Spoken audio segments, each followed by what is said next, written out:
Alright, so I got some Chrysler rims. They're laying around in my garage and I need to sell them. So why not increase the value, right? I'm gonna paint them then with this. It's gonna be my first time painting with a spray gun. Really excited. Let's get this, bro. Let's try this baby out, you know what I'm saying? I know it's a little red. I put red paint in this before and I just wanted to test how it would spray. And you know, it's pretty nice. First time using a spray gun, but now I'm actually gonna use it to paint something. So let's get it, you know what I'm saying? Let's go. So I already cleaned these, they're ready to be painted. I didn't want to record all that because I'm not putting too much effort into these rims, alright? They're already in a pretty decent shape. Yeah, they got a few marks on them, whatever. You know, I had these laying around in my garage. I just want to sell them, so I'm painting them to increase the value, make them look unique. You know, I'm gonna paint them a gloss black color because I think it'll look good with the center caps. The center caps are gold with a little bit of black in them, so it'll look really nice with a gloss black. So let's see how they turn out, you know? Subscribe. Just fucking do it, man. Just fucking subscribe. Piece of fucking shit. I taped up the tire valves. So I didn't want to get paint on them, and I also popped out the center caps. And now I'm just going to apply the primer, and boom, we're done. You see how quick that was? Stop blinking. Next, we're gonna prepare the paint. So let's get that.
Alright, yo, come check this out. Come check this out, okay? This is after one coat. I swear to God, this changed my life. This spray gun right here, if y'all are wondering which one I'm using, this is a Mako gun.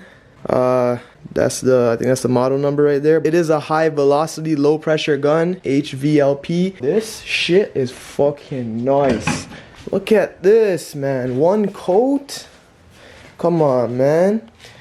Come on. This is looking nice. We're not even done yet.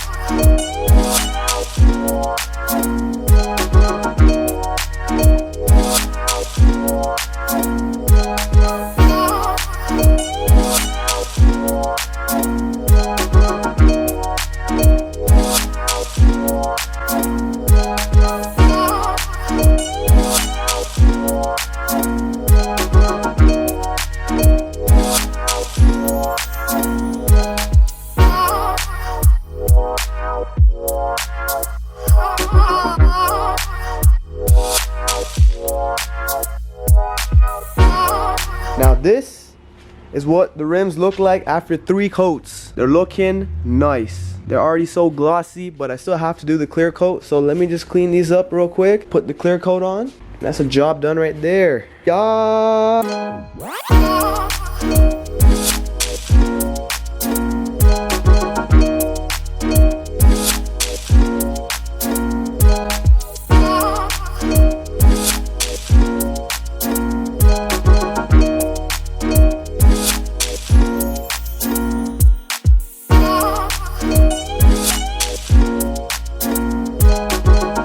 that's it. We finished. So now, the only thing left is to put these on. The center caps. And there you go. It looks so much better now that they're painted black. You see how it looks with the center caps? The center caps are black too, and a little bit in the middle. So yeah, you see now the color looks way better with the center caps. Before they just look like these regular old, you know, rims that, you know, you'd see on any car, but now they're unique. Now they got this black color coordination. It's too nice, you know, like you have to buy these now, and that's how you increase the value of your rims, by just painting them. Have a little bit of patience. You know, it's my first time painting with a spray gun, and I think honestly it was a success. I'm happy. I'm still learning things. Like I always say this, man, I'm always learning, but you have to try things out. If you want to be a part of my squad, it's Zilla Squad, you know. So if you want to be a part of, you know, my family, my YouTube family, my Zilla Squad Nation, whatever, then you know, be a subscriber. No. Excuse me? Nah. What's wrong with you, man? Nah. Okay then. Yo, man God. Yeah, I got you, bro. Respects. Say that again. One more time, just say it. I dare you. Nah.